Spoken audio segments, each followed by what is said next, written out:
Hi, it's Karen at RT Systems, and I'm going to do something for you today that not many folks can do. I'm going to show you how different radio manufacturers handle splits, non-standard offsets, something other than 600 kilohertz on 2 meters and 5 megahertz on 440. This is going to be a 2-meter example. In our example, we're using 144.930 as receive. We're using 147.585 as transmit.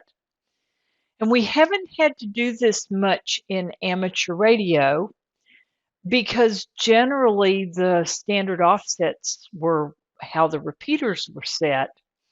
But now with using more of the bandwidth, we have frequencies that are a little bit different than they used to be. So I'm going to show you how these are handled differently because I had a discussion yesterday with a customer that just didn't understand why it wasn't working the way it was explained to him. He was so concerned that his radio was not going to be able to function on the new repeater properly. I assured him it was, and I'll show you how.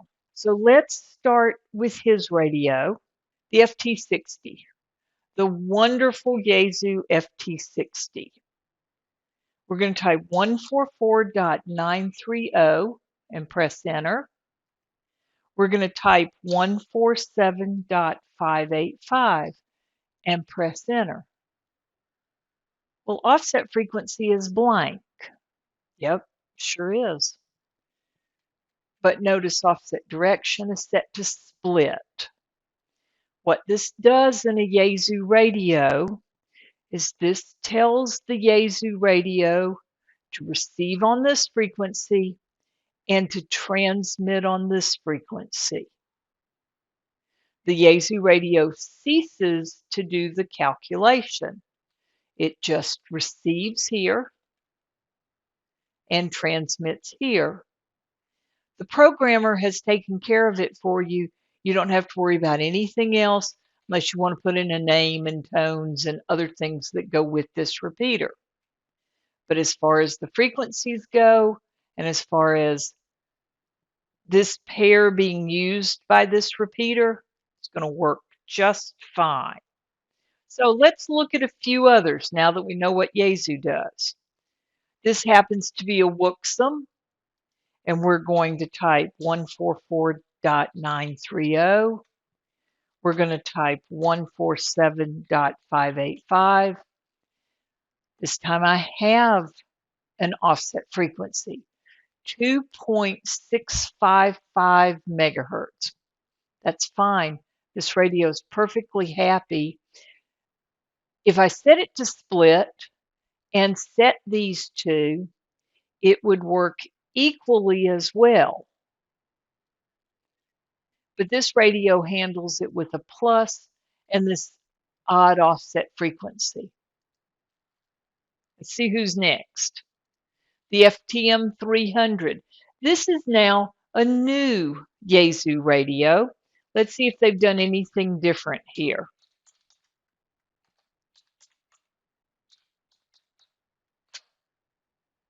Same as the FT60.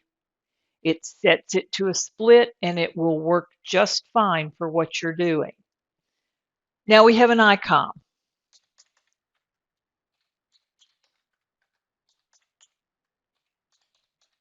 That's 144.930, 147.585, and it handles it with a Duke Plus and the 2.655 megahertz offset. Notice it does not have the split option at all. It does what it's going to do with a plus and a minus in every channel. This is another Wouxum, and I'll be surprised if it acts differently than what we had a minute ago.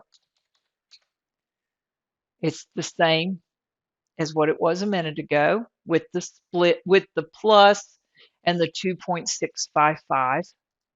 This is the Kenwood. 144.930, 147.585, and it's a split.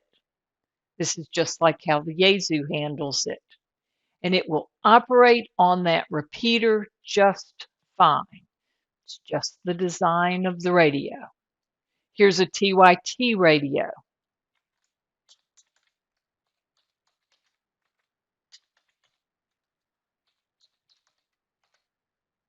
And it handles it with an offset frequency, 2.655, and a plus. And again, there's a split available. So either one would work.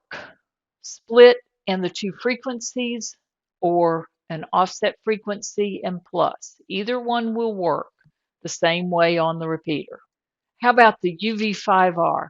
And if you live in the area of this repeater, you're going to want it to work. And it works with a 2.655 offset frequency. The programmer makes it really easy to put them in. So as you see, the radio manufacturers handle it differently, but all of these radios will handle this repeater just fine. That's, of course, given you set the tones up the way they need to be set up. Give it a name if you want. Send it to your radio, and you'll be on the air. So you have a wonderful day. And remember, if you think you can or you think you can't, you're right. 73s.